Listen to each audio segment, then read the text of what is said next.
According to the FBI, hate crimes in America targeting Muslims or people who just appear to be Middle Eastern surged in the aftermath of 9/11. There is this cloud, with the hate crimes, with the profiling, with being rounded up. Again, I think this illustrates the power of film, that in spite of the reality, in spite of the material that we know to be true, we still embrace the mythology. The mythology is still a part of our psyches. Stereotypes take a long time to wither away. And for many of us, we're comfortable with our prejudices. We don't want to change. We've grown accustomed to this face.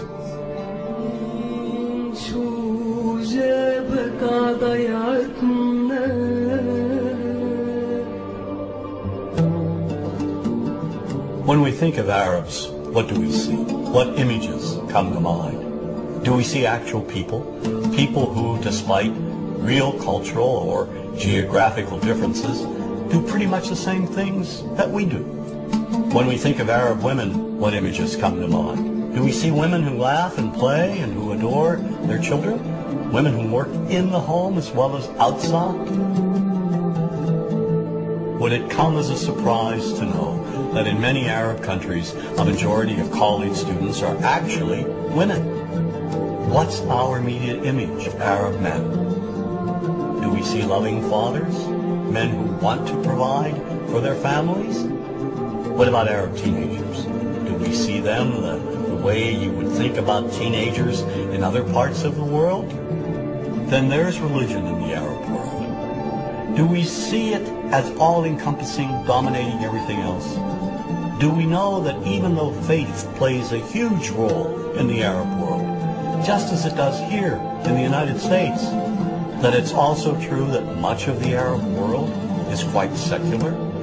When we think of Arabs and religion, does Christianity come to mind? Do we remember that there are over 20 million Christians in the region who have lived side by side in harmony with Muslims for centuries? To their credit, some filmmakers have shown Arabs and American Arabs in all their complexities. An excellent way to shatter a stereotype is through laughter, through comedy. So we have comedians. Comedians have done this historically. Black comedians, Jewish comedians. So we see Arab comedians doing this, and this is one way to release the tension. Hands on a credit card, true story. Guy behind the counter picked up my credit card, sees the olive card, looks at me all weird. He's like, hey buddy, what kind of name is that?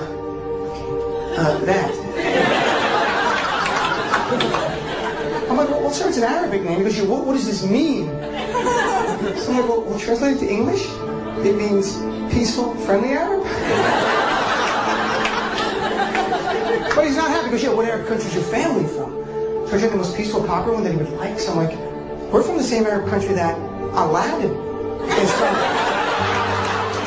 To his credit, Michael Moore in Fahrenheit 9/11 in the DVD includes a scene with this comedy coming out. My name really is Ahmed, and I can't fly anywhere.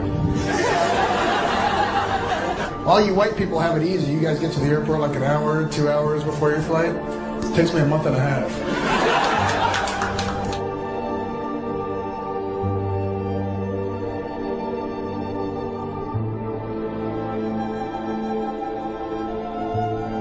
Nous vivons dans un monde qu'on peut critiquer, qui est le monde de la dérision. Vous le savez bien, et dans les médias, je dirais, le monde de la dérision, on se moque de tout. Le fait que ça se fasse me satisfait. Parce que ça veut dire que nous avons, qu'on est libre, peu à peu... Il faut qu'on soit beaucoup plus sage que ça, qu'on rentre pas dans ces provocations. Et c'est pour ça que... C'est l'autocensure, ça, Jamel. Tu comprends ce que je veux dire? Si on commence à pas faire de dessin pour pas choquer les musulmans... Non, c'est de l'autocensure. C'est la fin de la liberté d'expression. Pour moi, la liberté d'expression, la liberté d'expression et le respect font partie, sont mariés ensemble. Moi, je suis pour la liberté d'expression.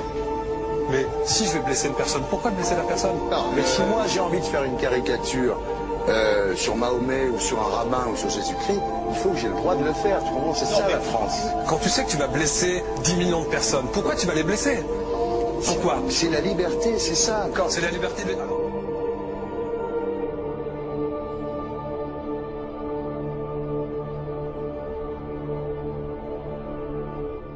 Non, mais vous pensez pas que c'était à vous de vous excuser, non? En disant le sketch n'était pas très drôle, je suis désolé si j'ai blessé des gens, voilà, excusez-moi, voilà, c'est une connerie, c'est mon travail. Mais vous referiez pas le même sketch quand même? Mais le spectacle que je fais reprend en grande partie les lignes de ce sketch.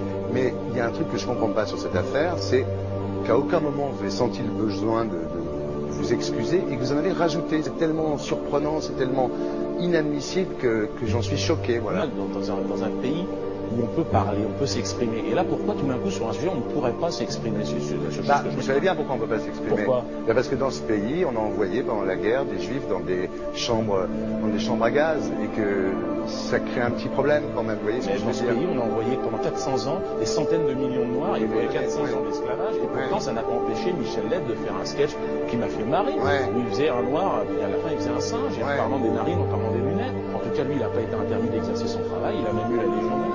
Quelqu'un qui a toute sa famille qui a été exterminée dans un camp de concentration et qui voit quelqu'un à la télé qui dit Israël. Vous vous rendez compte? Je sais pas. Il y a des moments où même si on connaît les gens, même si on les a invités, on leur... Et c'est pour ça que... C'est l'autocensure, ça, Jamel. Tu comprends ce que je veux dire? Si on commence à pas faire de dessin pour pas choquer les musulmans... Non, si on fait... Pour moi, c'est de l'autocensure. C'est la fin de la liberté d'expression. Pour moi, la liberté. Et là, pourquoi tout d'un coup, sur un sujet, on ne pourrait pas s'exprimer sur ce sujet? Vous savez bien pourquoi on ne peut pas s'exprimer. Pourquoi? Parce que dans ce pays, on a envoyé pendant la guerre des juifs dans des chambres à gaz et que... Deux poids, deux mesures. La liberté pour tout le monde.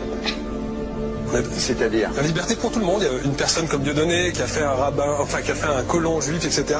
Tous ces DVD ne sont plus dans les pactes. On l'empêche médiatiquement, on ne le voit plus.